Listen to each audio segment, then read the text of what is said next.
देखो, पटवारी 2022 बहुत समय से प्रतीक्षा कर रहे थे इस वैकेंसी की। तो हालांकि 2017 में वैकेंसी आई थी पटवारी की, और 2017 के बाद अब 2022 में ये वैकेंसी फिर से आने वाली है। ठीक है, तो वैसे ऐसी जानकारी मिली है अभी कल ही कि अप्रैल के पहले वीक में एनी हाउ ओपन हो जाएगी वैकेंसी। ठीक है, अप्रैल के पहले हफ्ते में लगभग वैकेंसी ओपन हो जाएगी।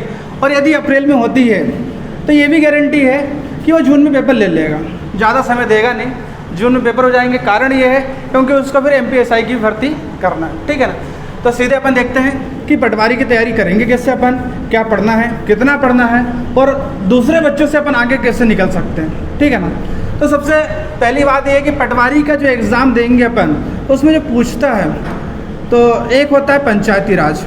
ठीक है ना, पूरा डिटेल में देखने वाले हैं अभी अपन कि पंचायती राज के अंदर क्या आएगा, सब कुछ। पंचायती राज पहला सब्जेक्ट हो गया। दूसरे सब्जेक्ट की बात करें अपन तो कंप्यूटर।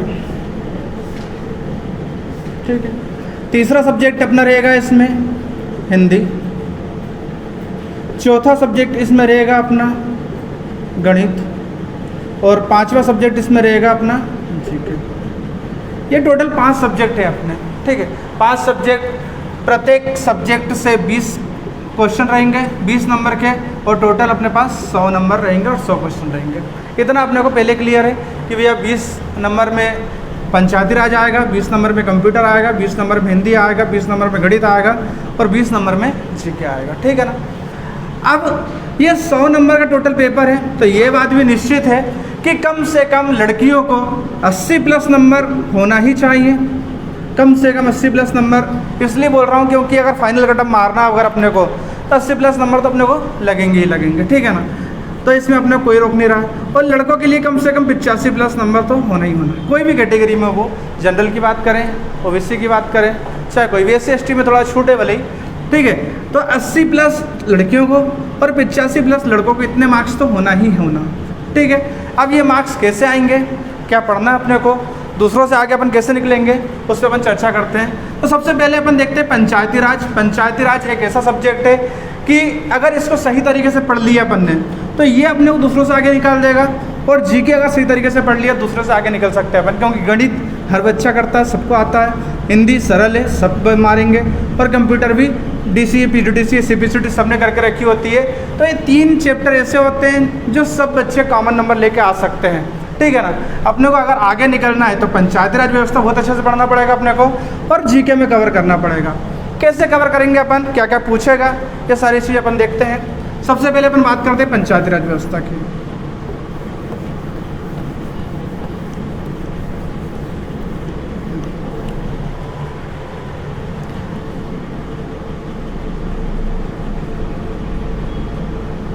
इसका पूरा नाम है पंचायती राज और ग्रामीण अर्थव्यवस्था।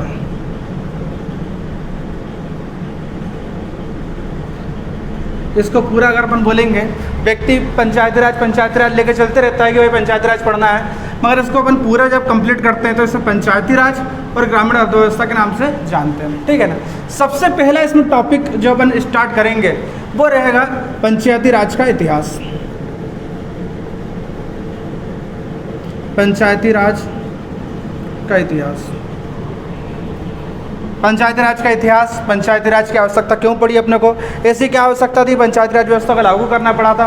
पंचायती राज व्यवस्था क्या अभी 1994 से स्टार्ट हुई है, क्या पहले नहीं चलती थी, क्या अंग्रेजों के समय व्यवस्था थी, या फिर हो सकता है कि अपन जब राजा महाराजा पढ़ रहे थे इतिहास में तब भी पंचायती राज हुआ करती थी। तो पूरा इतिहास देखना पड़ेगा अपने को पंचायती राज व्यवस्था का, यहाँ से इसकी शुरुआत होती है। ठीक है, उसके बाद आधुनिक काल, पंचायती राज व्यवस्था की आधुनिक व्यवस्था देखेंगे तो उसमें आता है 73वां संविधान संशोधन।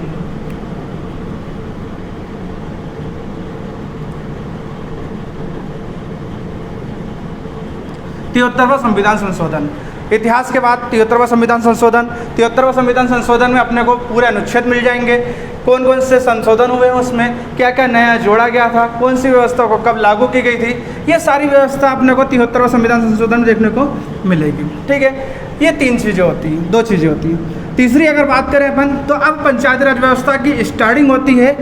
सबसे पहले अपन स्टार्ट करते हैं ग्राम सभा से। पंचायती राज व्यवस्था का अगर पहला टॉपिक अपन देखें शुरुआत का, तो उसकी शुरुआत होती है ग्राम सभा से। ग्राम सभा का मतलब सबको पता ही है। ग्राम सभा का मतलब ये होता है कि जो गांव होता है, गांव में जो सभा लगाई जाती है, मतलब देखते हैं ना अपन कि गांव में छोटे मोटे झगड़े हो गए और झगड़े में थाने तक तो बात जाती नहीं है, गांव में बात ख़त्म कर लेते हैं, तो उसी में जो पंच सरपंच वगैरह जो इकट्ठे होते हैं उसी को बोलते हैं ग्राम सभा। अब ग्राम सभा गठन कैसे होता है, ग्राम सभा में कार्य कौन कौन से होते हैं, ग्राम सभा में कौन कौन से इसके नियम होते हैं, ग्राम सभा में भी अपनी अनुमति मांगने का तरीका क्या होता है, कुल मिलाकर बात करें तो ग्राम सभा अकेला चैप्टर जो है 2 दिन तक चलेगा कम से कम। ग्राम सभा के बाद अगर अपन बात करें तो आता है ग्राम पंचायत। ग्राम पंचायत, ग्राम सभा के बाद अगला आता है ग्राम पंचायत। ग्राम पंचायत में भी सेम काम देखने अपने को। ग्राम पंचायत के बाद आता है जिसको अपन बोलते हैं जनपद पंचायत। जैसे गांव से निकल के अपन तहसील स्तर पे आते हैं ना अपन, ये 2 जो हैं वो ग्रामीण स्तर पे हो जाएंगे जिनको अपने को पढ़ना पड़ेगा, और ये जो रहेगा वो तहसील स्तर पे, ये तहसील स्तर पे, इसको हम जनपद पंचायत बोलते हैं। जैसे अपनी टिमनी तहसील की बात करेंगे जनपद पंचायत। अब इसमें चुनाव कैसे होते हैं, कौन कौन सी व्यवस्थाएं होती हैं, कौन सी व्यवस्था इनको देखने पड़ते हैं, इनके कार्य क्या होते हैं, संवैधानिक पद कौन सा होता है, ये सारी व्यवस्था अपन जो देखते हैं वो इसी में देखने को मिलती है। ठीक है, जनपद पंचायत के बाद अब आता है अपना जिला पंचायत। जिला पंचायत, ठीक है, जिला पंचायत मतलब पूरी एक जिले की भूमिका जो होती है तो जिला पंचायत में देखते हैं। ठीक है ना। अगला टॉपिक आता है फिर इसमें पंचायत का आरक्षण।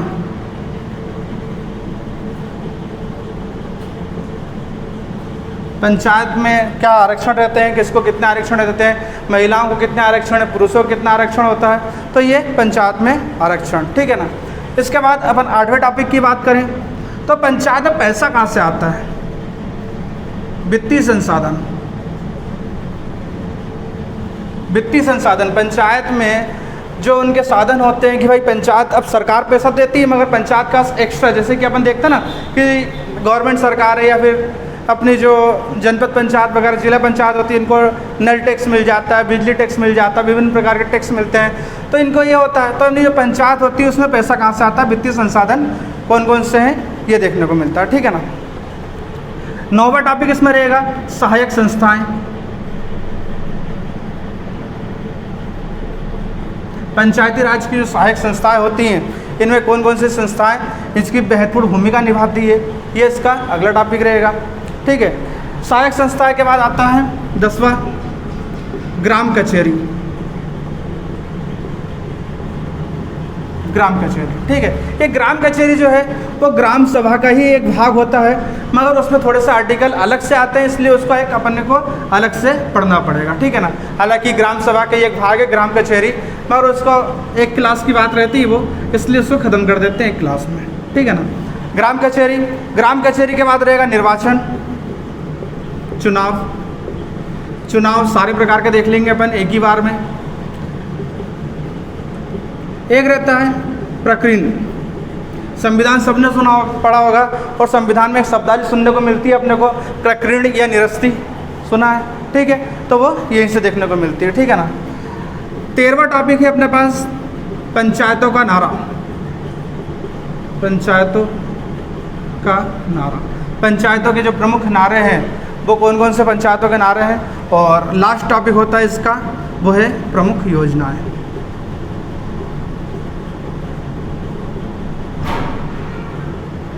ठीक है, तो पंचायती राज की बात हो रही स्त्री अभिव्यक्ति, देखो अपन नाम लिखा है पंचायती राज और ग्रामीण अर्थव्यवस्था। ठीक है ना। तो अभी सिर्फ अपन पंचायती राज की बात कर रहे हैं कि पंचायती राज में क्या पढ़ना है अपने को, यानी कि पटवारी के सिलेबस अपने को कंप्लीट करना है तो इतनी चीज़ें पढ़ना पड़ेंगी। कौन कौन सी हो गई है, एक पंचायती राज का इतिहास हो गया है, 73वां संविधान संशोधन हो गया पंचायती राज का, ग्राम सभा हो गया है, ग्राम पंचायत, जनपद पंचायत, जिला पंचायत, पंचायत का आरक्षण, वित्तीय संसाधन, सहायक संस्थाएं, ग्राम कचहरी, निर्वाचन, प्रकीर्ण, पंचायतों का नारा और प्रमुख योजना। ये सिर्फ पंचायती राज के टॉपिक है। ठीक है ना।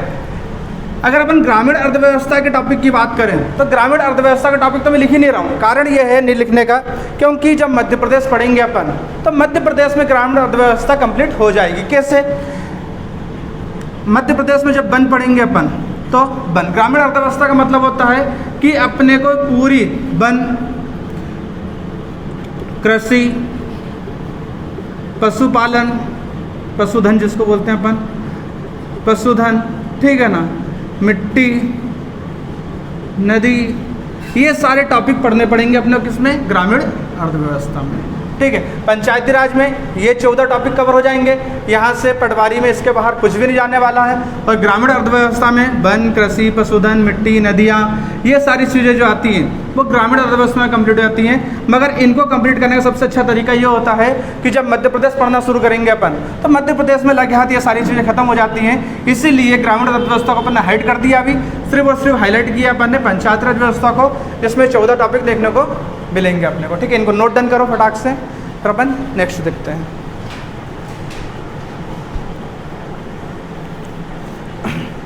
अपने पास अगला सब्जेक्ट है कंप्यूटर, ठीक है ना। ये भी जो है कंप्यूटर 20 नंबर का आने वाला है। कंप्यूटर की अगर बात करें अपन कौन कौन से चैप्टर इसमें प्रमुख रहेंगे, तो सबसे पहला जो बेसिक है वो है कंप्यूटर का परिचय।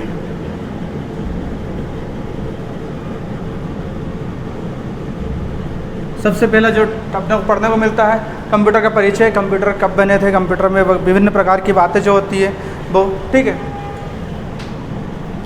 दूसरा टॉपिक रहेगा इसका कंप्यूटर के घटक और संरचना। घटक का मतलब सबको पता ही होगा क्या होता है, कंप्यूटर के भाग, कंप्यूटर के पार्ट जिसको बोलते हैं ना अपन, CPU, मॉनिटर वगैरह, ये वो, माउस, कीबोर्ड, फलाना ठिकाना, ठीक है ना। तो कंप्यूटर के घटक और इसकी संरचना क्या है, अब इसमें दूसरे पार्ट में अपन ये देखते हैं, ठीक है। क्योंकि पटवारी इतना कोई खास वो भी नहीं पूछेगा कि कंप्यूटर को अंदर से वो भी पढ़ेंगे अपन, मगर बेसिक चीज़ें अपन उसका ना भूलें, इसका विशेष ध्यान देना अपने को, ठीक है ना।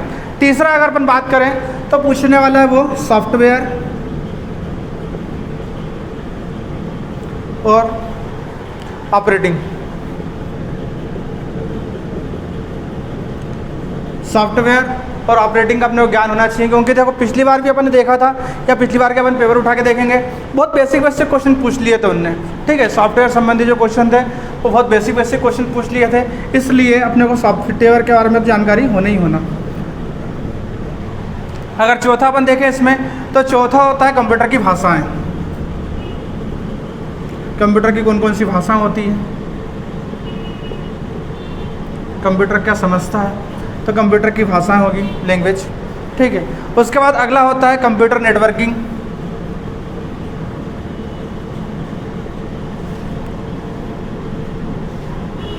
कंप्यूटर नेटवर्क, ठीक है। छठवां देखें अगर इसमें अपन, तो इंटरनेट। इंटरनेट संबंधित क्वेश्चन, एक बहुत अच्छा क्वेश्चन बनता था पहले जब हमको पता नहीं था, तो वो लेन से संबंधित क्वेश्चन पूछता था, साथ सुना होगा सबने, लेन। हमको पहले ये भी नहीं पता रहता था लेन क्या होता है, हो सकता तुमको भी पता नहीं हो, पर पता तो बहुत अच्छी बात है। लेन क्या काम आता है कंप्यूटर को, और उसका फुल फॉर्म क्या होता है, ठीक है। चलो अगला है कंप्यूटर सिक्योरिटी।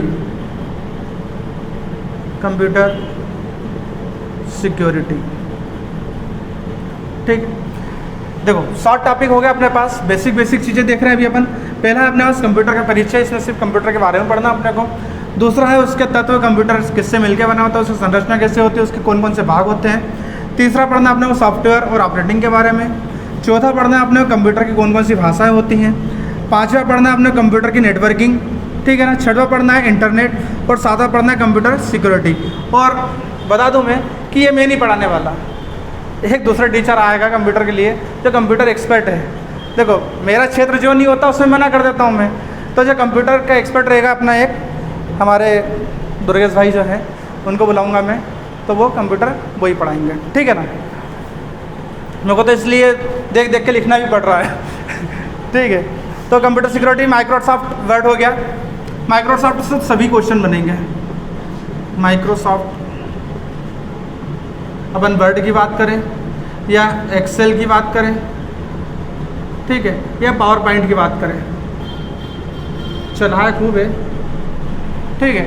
तो माइक्रोसॉफ्ट में अपने को सभी चीज़ पढ़ना पड़ेंगे, वर्ड, एक्सेल, पावर पॉइंट। अभी एनटीपीसी की बात करूँ अगर मैं, तो एनटीपीसी में एक बेसिक क्वेश्चन पूछा था मेरे से माइक्रोसॉफ्ट से, सिर्फ इतना सा क्वेश्चन था कि जो आप पावर पॉइंट यूज़ करते हैं तो पावर पॉइंट में जो पेज खुले रहते हैं उनकी संख्या कितनी रहती है। स्लाइड खुलती है, पावर पॉइंट खोलते हैं अपन, तो नीचे की साइड जो पट्टी खुली रहती है उसमें पेज दिखते हैं अपने को, कितने पेज रहते हैं उसमें, कितनी संख्या रहती है। एक बेसिक सा क्वेश्चन है, चलाया सब नहीं होता मगर पता नहीं कितने पेज होते हैं। और मैं तो दिन भर कंप्यूटर बैठे रहता हूँ बुक लिखने के लिए पावर पॉइंट पे, फिर भी बता।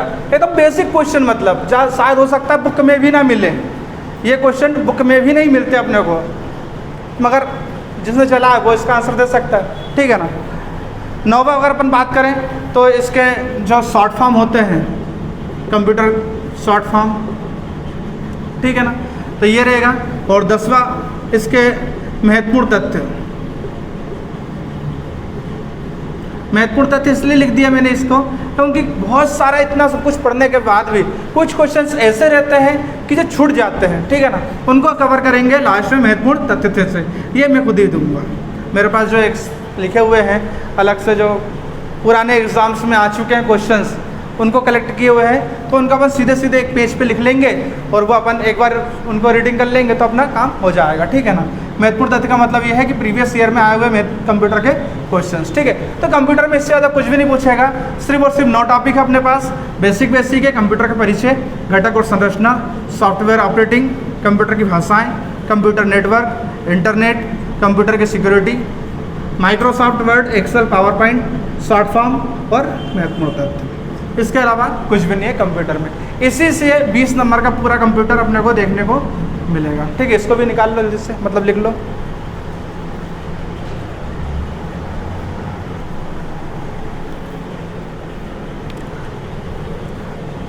पंचायत राज कंप्यूटर, उसका आता है हिंदी, सबने पढ़ी होती है पहले भी, और नहीं पढ़ी हो तो बहुत सरल होती है, शायद इंग्लिश से भी ज़्यादा सरल, ठीक है। कठिन क्या होता है वो पता लगेगा अभी। चलो हिंदी की बात करते हैं अपन। हिंदी भी 20 नंबर की है, सारे सरल सरल क्वेश्चन और सर टॉपिक रहेंगे इसमें। पहला रहेगा वर्णमाला, वर्णमाला पहला टॉपिक रहेगा इसमें।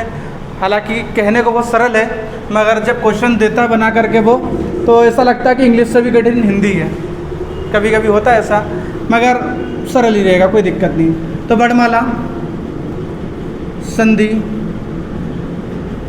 समास, संज्ञा, सर्वनाम, प्रत्यय, उपसर्ग, शायद हो सकता पहले सुना हो टॉपिक का नाम, या नहीं सुना हो तो नाम धातु, नाम धातु सुना है, पढ़ा है किसी ने कभी, सुना होगा शायद। नाम धातु करके एक टॉपिक आता है, पढ़ना पड़ेगा, ठीक है ना। तो नाम धातु होता है, ठीक है। और इसके बाद अब जो इम्पोर्टेंट टॉपिक इसमें आते हैं वो आते हैं रस, क्योंकि हो सकता है एसएससी जीडी की तैयारी करी हो या फिर कोई और एग्ज़ाम की तैयारी करी जिसमें हिंदी आती है तो उसमें ये टॉपिक नहीं आता, ठीक है, मगर इसमें अपने को पढ़ना पड़ेगा रस। अगला पढ़ना पड़ेगा छंद, और अगला पढ़ना पड़ेगा अलंकार।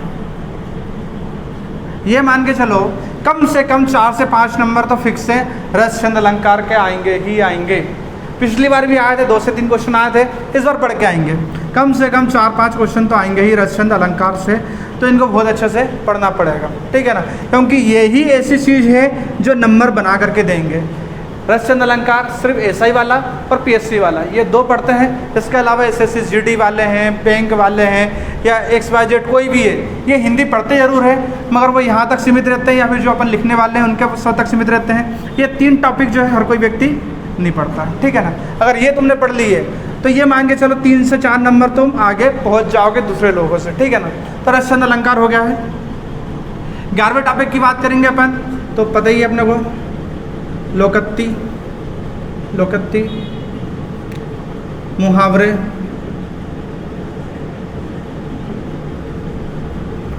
एक शब्द,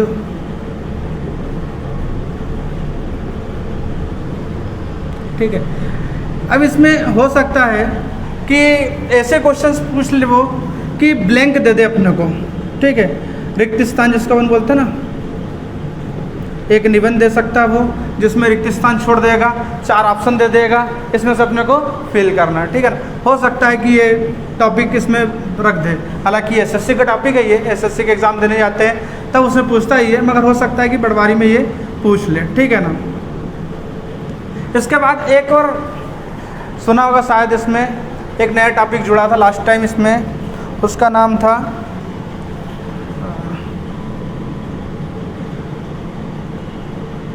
क्या बोलते हैं उसको,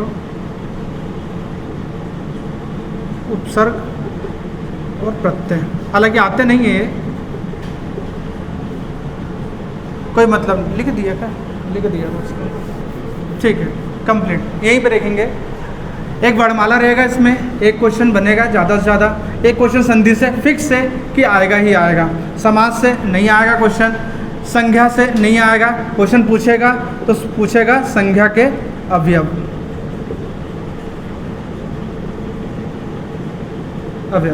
संज्ञा से क्वेश्चन नहीं पूछेगा वो, हो सकता है संज्ञा के अवयव से क्वेश्चन पूछ ले, जो संज्ञा के दूसरे भेद होते हैं वहाँ से, ठीक है ना। सर्वनाम से भी क्वेश्चन नहीं बनेंगे, बहुत कम चांस है।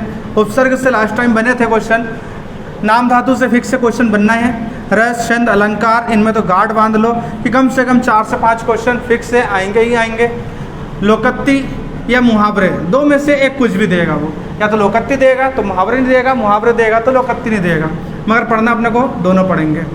एक शब्द आने वाले हैं और एक स्थान का भी कोई कंफर्म नहीं है, ठीक है। अगर अपन देखें मेन टॉपिक अपने पास वर्णमाला फिक्स से क्वेश्चन आना है अपने पास, संधि से क्वेश्चन फिक्स से अपने पास आना है, संज्ञा के अवयव से अपन कोशिश करेंगे कि अच्छे से पढ़ के रखें, अगर क्वेश्चन बनता है तो अपने को बनना चाहिए। उपसर्ग प्रत्यय, नाम धातु, रस, छंद, अलंकार, लोकत्ति, मुहावरे, एक शब्द और रिक्त स्थान, ये इतने टॉपिक है कि फिक्स है कि 20 नंबर है और एक 2 क्वेश्चन करके इतने से में ही पूछ लेगा, इससे ज़्यादा हिंदी अपने को पढ़ना नहीं है। हालांकि टॉपिक जो है वो इसके अंदर बहुत सारे निकलते जाते हैं, एक के अंदर एक, इनके अंदर भी बहुत सारे निकलते जाएंगे, समय लग जाएगा, मगर अपने को इतने में पूरे में हिंदी ख़त्म करना है, इससे ज़्यादा हिंदी नहीं पढ़ना। सबसे ज़्यादा समय लगने वाला अपने को यहाँ कम से कम 15 दिन, रस, छंद, अलंकार सबसे ज़्यादा समय लगेगा, 10 से 15 दिन का समय लगेगा रस, छंद, अलंकार में।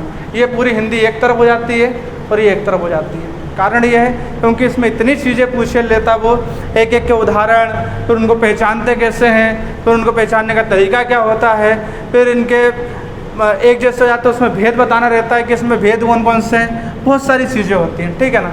तो ये पूरी हिंदी एक तरफ हो जाती है, सरल सरल रहती है, और ये 3 टॉपिक एक तरफ हो जाते हैं। इनको लिख लो फटाफट।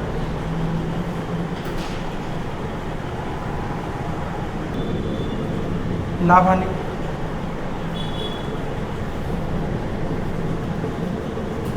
साधारण ब्याज, 5वां है चक्रवृद्धि ब्याज,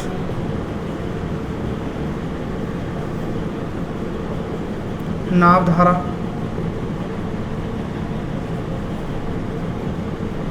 ट्रेन,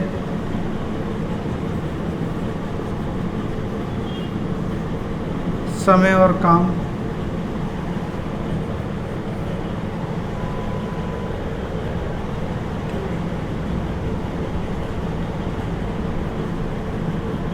बट्टा। देखो सबसे पहले मैथ्स की बात कर रहे हैं कि मैथ्स में क्वेश्चन बनेंगे, तो ये तो फिक्स है कि नंबर सिस्टम से क्वेश्चन बनना है, तय है, और एक नहीं कम से कम 2 से 3 क्वेश्चन बनना है, ठीक है ना। ये भी फिक्स है कि नंबर सिस्टम से, संख्या पद्धति से क्वेश्चन फिक्स से बनेंगे ही बनेंगे। प्रतिशत से हो सकता है 1 आधे क्वेश्चन पूछ ले, लाभ हानि से 1 क्वेश्चन पूछेगा।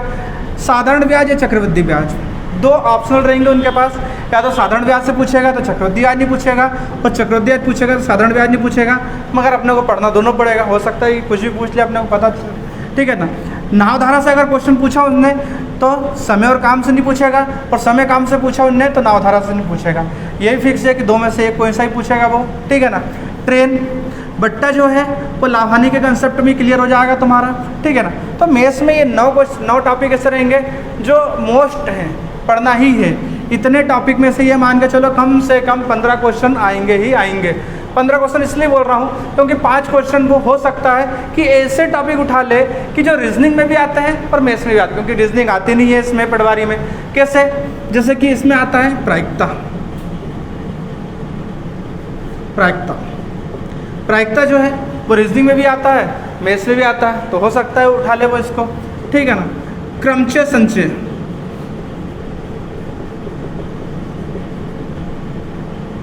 क्रमचय संचय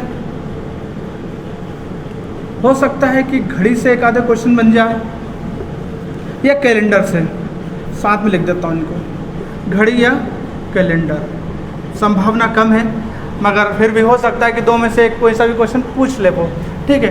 एक याद रखना इसको कि यहाँ से क्वेश्चन बनना ही है, जिसको अपन बोलते हैं चोर पुलिस। सुना होगा तुमने कि एक व्यक्ति चोर जो है चोरी करके निकलता है, उसके 10 मिनट बाद पुलिस उसका पीछा करती है, दोनों 10 मिनट बाद पकड़ लेता है, तो बताइए उनकी दोनों की चाल क्या होती है।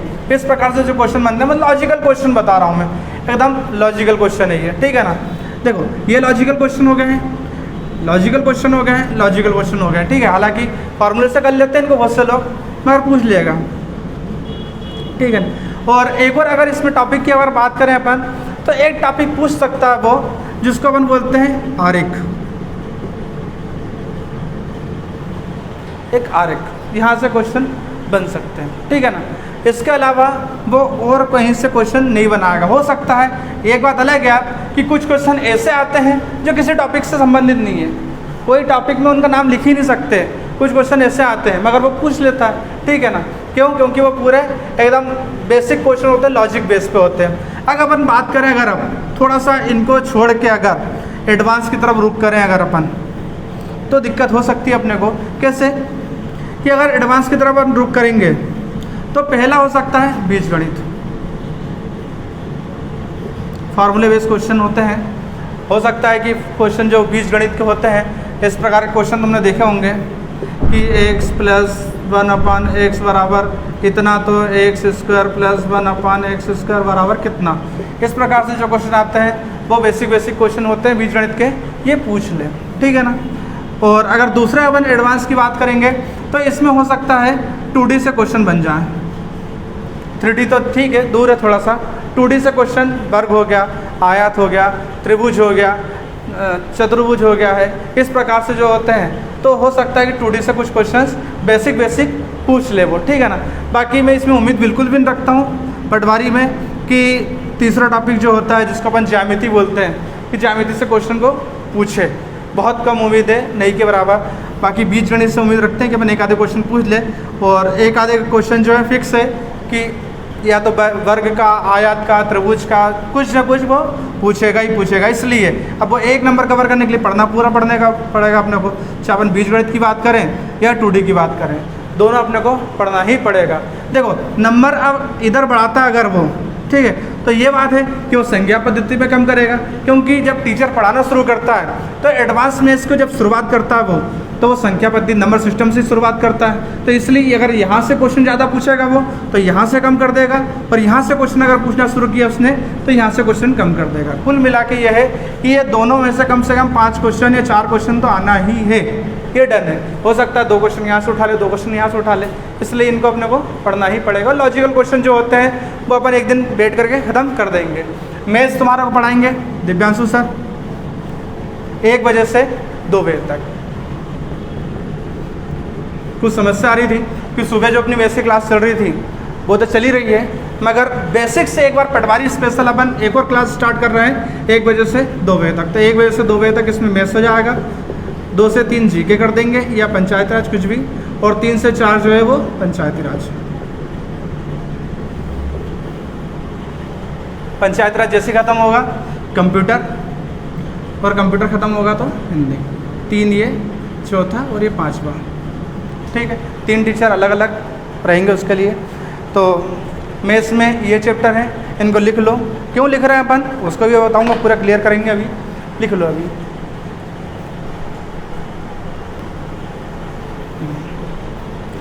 लास्ट सब्जेक्ट अपना इसमें जीके, ये भी 20 नंबर का है। जीके को पढ़ने के लिए अपन ने उसको जीके को 2 भागों में बांट दिया है। तो पहला भाग अपन देते हैं इसको एक एडवांस रख दिया है, ठीक है, और दूसरा अगर अपन भाग बोले तो उसको अन्य की गिनती में लेके आ गया हूँ मैं। सिर्फ 2 भाग में बांट दिया, बेसिक का रोल पार्टी ख़त्म कर दिया मैंने इसमें, ठीक है, क्योंकि बेसिक जीके सबने पढ़ा हुआ है और नहीं पढ़ा है तो फिर उसको एडवांस ही सीधे पढ़ाएंगे अपन। बेसिक का मतलब ये होता है कि एक बार ऐसा जीके पढ़ लो अपना, जो राजनीति विज्ञान है, संविधान इसको बोलते हैं अपन, इतिहास हो गया, भूगोल हो गया, अर्थशास्त्र हो गया, ये सब क्वेश्चन जो शॉर्ट अपन पढ़ते हैं सुबह क्लास में जो पढ़ रहे हैं उसको अपन बेसिक जीके में गिनते हैं। तो अभी अपन जो दोपहर में बैच लगेगा अपन इसकी बातें नहीं करते हैं। जीके को सिर्फ और सिर्फ दो भागों में बांट दिया है, एक एडवांस जीके पढ़ेंगे सीधे सीधे अपन। एडवांस का मतलब होता है कि यहाँ अपन सीधे सीधे ख़त्म करेंगे एनसीईआरटी, ठीक है। कब करेंगे, कैसे करेंगे, उसका भी अभी चर्चा करते हैं अपन। और दूसरा होता है अन्य जीके। अन्य जीके का मतलब ये होता है कि जो डायरेक्ट क्वेश्चन बन जाते हैं ना, सीधे सीधे जो क्वेश्चन बन जाते हैं उनकी बात कर रहे हैं अपन, ठीक है। तो एडवांस एनसीईआरटी की बात अपन बाद में करेंगे, पहले अपन देखते हैं कि अन्य में अपन क्या क्या पढ़ने वाले हैं और इनको कैसे पढ़ेंगे। तो इसकी शुरुआत करेंगे अपन सबसे पहले प्रमुख देशों की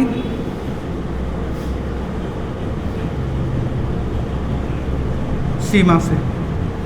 भारत से संबंधित जितने देशों की सीमा लगी हुई है, कौन से देशों से कौन सी सीमा लगी हुई है, कौन से राज्य की सीमा लगी हुई है, कितनी सीमा लगी हुई है, कौन सी रेखा बनती है, दोनों देशों के बीच में कौन कौन सी रेखा बनती है, कितने किलोमीटर की लंबी सीमा बनती है। तो सबसे पहला टॉपिक अपना यही खत्म होगा, प्रमुख देशों की सीमा, ठीक है। दूसरा टॉपिक रहेगा अपना भारत के प्रमुख द्वीप, नदी, पर्वत, पठार। डायरेक्ट क्वेश्चन बन जाते हैं, भारत में प्रमुख पठार कौन सा है, भारत में प्रमुख नदियाँ कौन सी है, भारत के प्रमुख पर्वत कौन से हैं या प्रमुख द्वीप कौन से हैं, सीधे सीधे ख़त्म कर दो इनको, ठीक है ना। अगर तीसरे ऐप की अपन बात करें तो तीसरा है अपने पास इसमें भारत के प्रमुख पर्वतीय नगर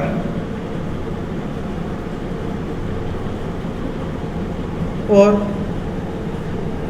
उनकी संख्या। भारत के कौन कौन से प्रमुख पर्वतीय नगर हैं और उनकी कौन क्या संख्या है, उनके अन्य नाम क्या है, क्या नाम से पुकारा जाता है इनको, इनकी पूरी जानकारी अपन पर्वतीय नगर और उनकी संख्या की। ये तीसरा पार्ट हो गया अपना, ठीक है। अगर चौथे पार्ट की अपन बात करें तो चौथा पार्ट हो जाएगा अपना तीर्थ स्थल। प्रमुख तीर्थ स्थल जो 4 तीर्थ स्थल हैं वो हो सकता है इसमें ज्योतिर्लिंग, ठीक है, या फिर जो अपने खंडपीठ है, पीठ जिसको बोलते हैं, ये सारी चीज़ें इसी में कवर कर देंगे, तीर्थ स्थल, ज्योतिर्लिंग और पीठ, ठीक। पांचवें टॉपिक की बात करें अपन तो पांचवा टॉपिक हो जाएगा इसमें विरासत स्थल। जो भारत की प्रमुख विरासत स्थल है उनको ख़त्म करेंगे। छठवा हो जाएगा प्रमुख समाधि स्थल। जो भारत की प्रमुख समाधि स्थल होते हैं वो ख़त्म हो जाएंगे। अगला है सातवां प्रमुख उपनाम। किस शहर को क्या नाम से जाना जाता है, इनके उपनाम क्या होते हैं, ये विभिन्न प्रकार की चीज़ें जो होती हैं वो हो जाएगा। आठवां धर्म। हो सकता है कि अभी तक तुमने शायद नाम सुने हो कि हिंदू धर्म होता है, मुस्लिम धर्म होता है, सिख धर्म होता है, जैन धर्म होता है, पारसी धर्म होता है। ये अपन कुछ एडवांस धर्म जो होते हैं, सिंचन धर्म वगैरह, ये वो सब अपन उसमें देख लेंगे, ख़त्म कर देंगे, जहाँ से क्वेश्चन बनने की संभावना रहती है, ठीक है ना। धर्म के बाद अगला रहेगा अपना संगीत और नृत्य। अभी ऐसे ऐसे क्वेश्चन पूछे थे एमपी पुलिस में कि संगीत की कितनी कलाएं होती हैं, कौन कौन सी विधाएं होती हैं, या फिर हो सकता है कथकली के कितने भाग होते हैं। तो इस प्रकार से जो क्वेश्चन बने थे संगीत और नृत्य से, ये भी ख़त्म करेंगे अपन, ठीक है ना।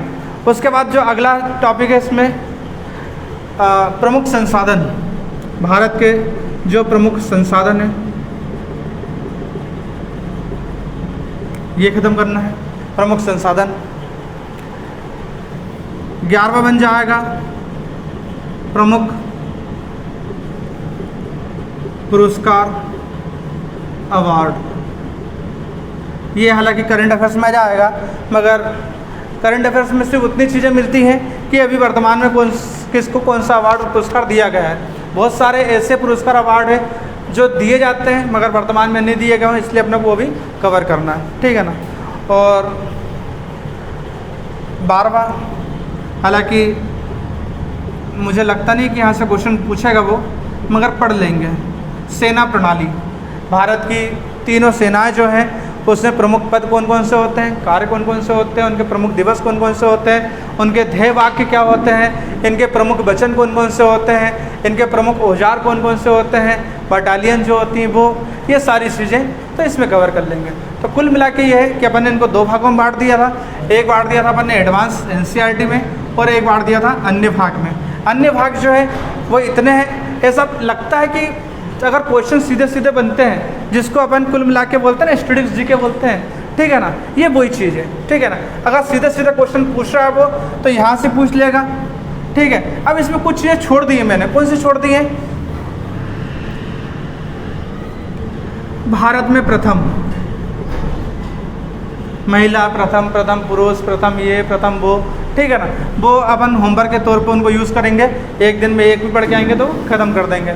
ये वो चीज़ें लिखी हैं जो कि बहुत ज़्यादा अपडेट हो गई हैं, जो शायद हो सकता है तुमको कहीं न मिले, वो सब चीज़ें पढ़ना अपने को यहाँ की जगह। ये तो अपने को लूसेंट वगैरह में या बहुत सारी दूसरी बुक है, वो भारत के प्रथम हो गए, ये वो सब चीज़ें मिल जाएंगी। इसलिए इस प्रकार की जो बहुत सारी चीज़ें होती है वो मैंने नहीं लिखी, इनको होमवर्क के तौर पर अपन यूज़ करेंगे, ठीक है। तो ये चीज़ें जो हैं इनको अपन स्टैटिस्टिक्स के तौर पे पढ़ेंगे। थोड़ा सा समय एक्स्ट्रा निकालेंगे अपन 1 घंटे का, जिसमें अपन एडवांस NCERT का मतलब ये है कि कुछ क्वेश्चन ऐसे होते हैं कि जो कि शायद हो सकता ना कभी देखे हो ना कभी सुने हो, मगर वो एग्ज़ाम में आते हैं। वो आते कहाँ से हैं, अपने को वो जड़ ढूंढना है, और वो जड़ है सीधे सीधे NCERT। तो ये ख़त्म करना है। ये ख़त्म कर दिया अगर तुमने और ये सब कुछ पढ़ लिया, तो मैं गारंटी ले रहा हूँ कि जो लोग बोलते हैं कि 20 में से 10 नंबर या 8 नंबर आते हैं, तुम वहीं पे 20 में से 15 और 17 नंबर लेके आओगे, और इतने लेके आ गए तो ब्रह्मा भी नहीं रोक रहा सिलेक्शन होने से। देखो 2 चीज़ें हैं, ये हो गया इसका काम।